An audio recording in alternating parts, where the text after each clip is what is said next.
नमो बुद्धाय। जय भीम।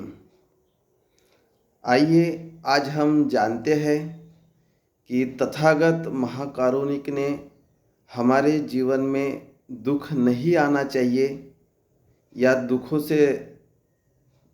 को दूर करने के लिए आम इंसान को एक पंचशील का मार्ग बताया है। तो उसी पंचशील के बारे में मैं आपको बता रहा हूँ। पानातिपाता वीरमणि सिक्खापदं समादियामि। इसका मतलब कि जितने भी प्राणी है, पशु है, पक्षी है, मानव है, सभी से प्रेम करो। इनके साथ किसी भी तरह की हिंसा मत करो। इनको कोई शारीरिक जख्म, नुकसान, इनकी हत्या, ऐसा कुछ भी मत करो। दूसरा, अदिन्नदाना वीरमणि सिक्खापदं समादियामि, यानी कि किसी की भी कोई वस्तु हो, चीज़ हो, पैसा हो, किसी भी चीज़ को हमको लेना नहीं है, यानी कि चोरी नहीं करना है। जिसने चोरी कर ली है, अगर पता चल जाता है कि इस इंसान ने चोरी की है, तो लोग उसको अच्छा नहीं समझेंगे। लोगों की नज़र से वो इंसान गिर जाएगा। ये उसका पहला दुख। और दूसरा दुख, अगर पुलिस कंप्लेंट होती है तो पुलिस उसको उठा के जेल में डाल देगी, तो उसका स्वतंत्र समाप्त हो जाएगा और उसको जेल में रहना पड़ेगा। ये दूसरा दुख उसके जीवन में आता है। तीसरा, कामे सुमिच्छाचारा वीरमणि सिक्खापदं समादियामि, यानी कि हर मनुष्य के अंदर काम वासना होती है। जो युवा कॉलेज में पढ़ रहे हैं, उनको बस अपने पढ़ाई में ध्यान देना है और उनके जीवन का क्या लक्ष्य है, बस उसके ऊपर ध्यान देना है। किसी लड़की के प्रति एकदम गहरी मोह माया प्रेम में नहीं गिरना है। हाँ, वो सभी से मैत्री कर सकता है, लड़कियों से, लड़कों से अपने दोस्त बना सकता है, लेकिन किसी लड़की के प्रति एकदम गहरी मोह में नहीं रहना है। अगर जो इंसान किसी लड़की के प्रति एकदम मोह में रहता है, प्रेम में रहता है, तो वो अपने लक्ष्य से भटक जाएगा। उसका जीवन का लक्ष्य अच्छी पढ़ाई प्राप्त करना, ज्ञान हासिल करना। जब उसके पास पढ़ाई का वो ज्ञान आ जाएगा तो उसका जीवन सफल हो जाएगा।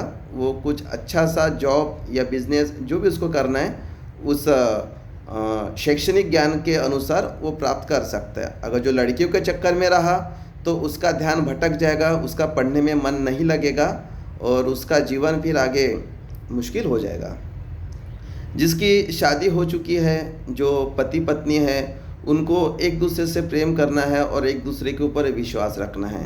किसी भी स्त्री पुरुष को पर पुरुष या पर स्त्री के प्रति आकर्षित नहीं होना है और उनके चक्कर में नहीं रहना है। जो इंसान या जो स्त्री पुरुष पराये स्त्री पुरुष के चक्कर में रहता है तो उसके घर में शांति भंग हो जाती है, उनके घर में झगड़े चालू हो जाते हैं, वाद विवाद बढ़ते हैं, मारपीट होती है, कभी कभी किसी का खून भी हो जाता है।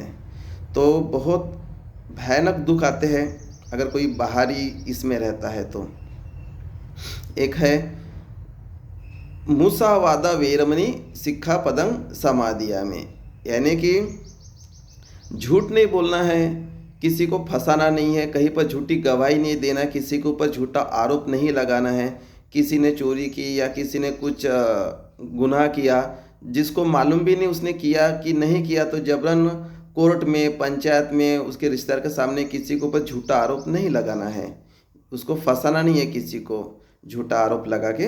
अगर हम किसी को झूठे आरोप में फंसाते हैं, कोई निर्दोष इंसान है, अगर उसको कुछ सज़ा होती है तो एक तो उनके ऊपर पाप चढ़ेगा। दूसरा, जिसको हमने झूठे आरोप में फंसाया है तो उसके मन में आपके प्रति घृणा पैदा हो जाएगी। घृणा पैदा होने से वो आपको अपना शत्रु समझेगा और उसके दिमाग में हमेशा यही रहेगा कि मेरे को इसको सबक सिखाना है, इसके कारण मैं जेल में गया हूँ या मुझे ऐसा ऐसा मेरे ऊपर आरोप लगा है। तो वो कभी ना कभी समय देख के आपको शारीरिक नुकसान पहुंचा सकता है। तो ये सब चीज़ें नहीं करना है। सुरा मेरय मज्ज प्रमाद ठाना सिक्खापदं नहीं, सुरा मेरय मज्ज प्रमाद ठाना वीरमणि सिक्खापदं समादियामि, यानी कि हमको किसी भी तरह की नशीली चीज़ें हो, दारू हो, गुटखा हो, बीड़ी, सिगरेट, जो भी एक्सवाइजेड नशीली चीज़ें, उनका सेवन नहीं करना है। जैसे जो इनका सेवन करता है तो उनको एक बहुत भयानक दुख होता है। जवानपन में उनको कुछ नहीं लगता नशा करने से, जब उनकी उम्र होते आती है ना, तब उनको दुनिया भर की बीमारियां पकड़ लेती है। किसी को कैंसर, किसी को टीबी, अल्सर, ऐसी भयानक बीमारियां उत्पन्न होती है जिससे वो इंसान बड़ा दुखी बड़ा दर्द में रहता है। और दवाखाने के चक्कर में उसका धन भी बड़ा बर्बाद हो जाता है, पैसे बड़े खर्च हो जाते हैं। जिसके पास पैसा पानी नहीं तो वो बेचारे कर्जा करके अपने घर का सोना चांदी बेच के कहीं से भी उधार लेके पैसे बर्बाद करते दवाखानों के चक्कर में। और दूसरा दुख है महत्वपूर्ण दारू नशीली चीज़ पीने से, कि इंसान का मस्तिष्क जो है, उसका जो मन है वो उसके वश में नहीं रहता। उसके मन में दारू पीने के बाद ऐसे ऐसे विचार आते हैं कि वो किसी से झगड़ा करूँ, किसी को गाली गलौज करे, मारपीट करे। वो इंसान के मन में शांति नहीं रहती और उसके घर में झगड़े झगड़े होते रहते हैं। ये सब दारू पीने के दुष्परिणाम हैं। तो तथागत महाकरुणिक भगवान बुद्ध ने जो आम मनुष्य जो घर में रहते जो गृहस्थ है उनके लिए इन 5 शीलों को पालन करने के लिए कहा है। अब जिसको अपने जीवन में चाहिए कि मेरे जीवन में शांति रहे, मुझे कोई दुख परेशानी ना हो किसी भी तरह की, तो नॉर्मल मनुष्य इस 5 शीलों का पालन करके इन दुखों से दूर रह सकता है। यही भगवान बुद्ध का पंचशील का मार्ग है। साधु साधु साधु।